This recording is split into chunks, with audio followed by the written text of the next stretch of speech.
Assalamualaikum warahmatullahi wabarakatuh. Baik, ketemu lagi dengan saya Diva Sahari dari kelas manajemen 20A. Di video kali ini dari tugas ketiga akuntansi manajemen, saya akan membahas tentang perilaku biaya atau cost behavior. Perilaku biaya atau cost behavior ini adalah istilah umum untuk mendeskripsikan apakah biaya berubah seiring dengan perubahan keluaran atau output. Nah, adapun dasar-dasar perilaku biaya diantaranya itu yang pertama ada biaya tetap atau fixed cost. Biaya tetap ini jumlahnya tetap sama ketika keluaran atau output berubah. Artinya tetap konstan dalam rentang yang relevan ketika tingkat output aktivitas berubah. Misalnya, sewa mesin 60.000 dan memproduksinya tetap 0. Sewa mesin 60.000 dan pengeluarannya tetap 60.000.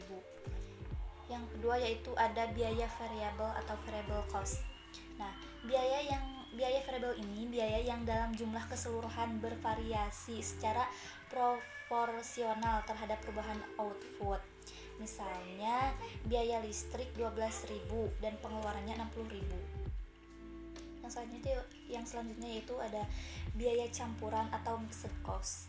Nah, biaya campuran ini yaitu biaya yang memiliki komponen tetap dan variabel. Misalnya, karyawan 1 gaji pokoknya 100.000 dan komisi atau unitnya itu 10.000. Misalnya, karyawan pertama menerima gaji pokok dan komisi unit. Nah, ada gaji pokok dan ada komisi unit. Gaji pokok ini tetap. Misal, suatu perusahaan memproduksi 1.000 barang dan gaji pokoknya tetap 100.000, namun komisi atau unitnya berubah-ubah seiring produksi itu sendiri. Baik, yang selanjutnya yaitu klasifikasi biaya sesuai dengan perilaku. Nah, klasifikasi biaya ini ada 2 bagian. Pertama, ada batasan waktu dan sumber daya.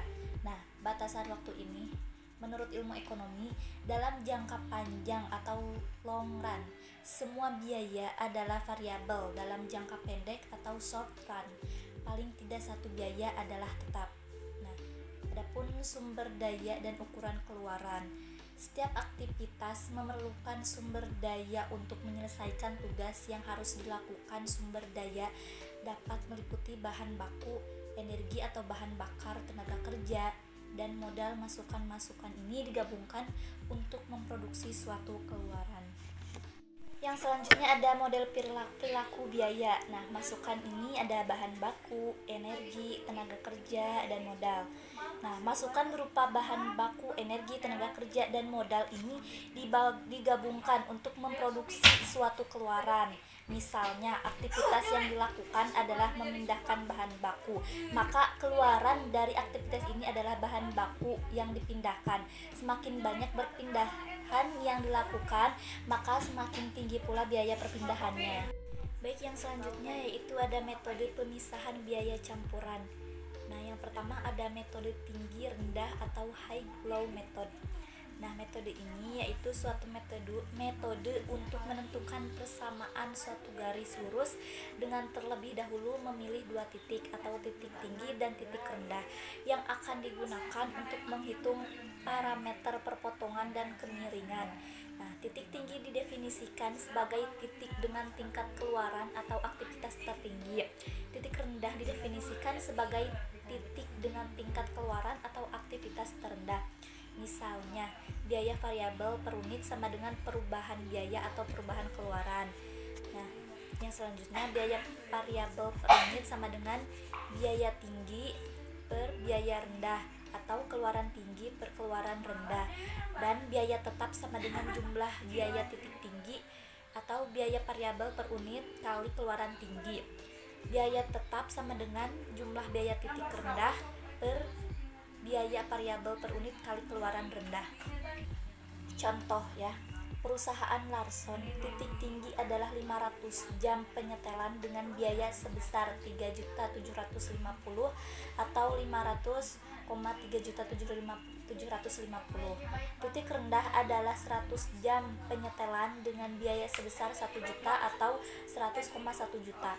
Jika waktu penataan diketahui 350 jam, maka biaya variabel per unit sama dengan 3.750 min 1 juta per 500 min 100 sama dengan 2.750 per 400 sama dengan, dan totalnya 6.875.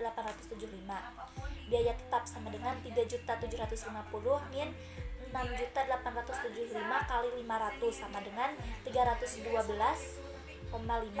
Total biaya sama dengan 312,5 tambah 6,875 kali 350 sama dengan 325,5 tambah 2.406,25, dan totalnya dan hasilnya 2.718,75 per unit. Yang kedua yaitu ada metode scatter plot. Nah, metode ini adalah suatu metode penentuan persamaan suatu garis dengan menggambarkan data dalam suatu grafik. Nah, langkah pertama dalam menerapkan metode scatter plot adalah menggambarkan titik-titik data sehingga hubungan antara biaya penyetelan dan tingkat aktivitas dapat terlihat. Keunggulan signifikan dari metode scatter plot adalah kemungkinan kita untuk melihat data secara visual. Kelemahan metode scatter plot ini adalah tidak ada kriteria objektif untuk memilih garis terbaik. Nah, yang ketiga yaitu ada metode kuadrat terkecil atau the least squares method. Nah, metode kuadrat terkecil menguadratkan setiap deviasi dan menjumlahkan deviasi yang dikuadratkan tersebut sebagai ukuran kedekatan keseluruhan. Penguadratan deviasi ini menghindari masalah yang disebabkan oleh bauran angka positif dan negatif. Pada dasarnya, pembandingan ukuran kedekatan dapat menghasilkan suatu pemeringkatan semua garis dari yang terbaik sampai yang terburuk. Garis yang lebih mendekati titik dibanding garis lainnya disebut garis kesesuaian terbaik atau best fitting line, yaitu garis dengan jumlah kuadrat deviasi terkecil. Metode kuadrat terkecil mengidentifikasi garis yang paling sesuai. Nah, baik, yang selanjutnya yaitu yang keempat ada penggunaan program regresi. Nah, program regresi spreadsheet ini menyediakan lebih dari sekedar perkiraan koefisien. Program ini menyediakan informasi yang dapat digunakan untuk melihat kemungkinan persamaan biaya yang dapat dipercaya. Karena rumus biaya regresi adalah garis yang paling sesuai, rumus ini seharusnya menghasilkan prediksi biaya yang lebih baik. Jika terdapat dua atau lebih variabel bebas, metode tinggi atau rendah, dan scatter plot tidak dapat digunakan untungnya. Perluasan metode kuadrat terkecil dapat dilakukan secara langsung. Jika kuadrat terkecil digunakan untuk membuat suatu persamaan yang melibatkan dua atau lebih variabel penjelas, metodenya disebut regresi berganda atau multiple regression. Yang selanjutnya yaitu ada penilaian manajerial. Banyak manajer menggunakan pengalaman dan observasi terhadap hubungan biaya pada masa lampau untuk menentukan biaya tetap dan variabel. Yang pertama, ada beberapa manajer menentukan biaya aktivitas tertentu menjadi kategori tetap dan lainnya menjadi kategori variabel tanpa menghiraukan kemungkinan biaya campuran. Yang kedua yaitu manajemen mengidentifikasi biaya campuran dan membagi biaya.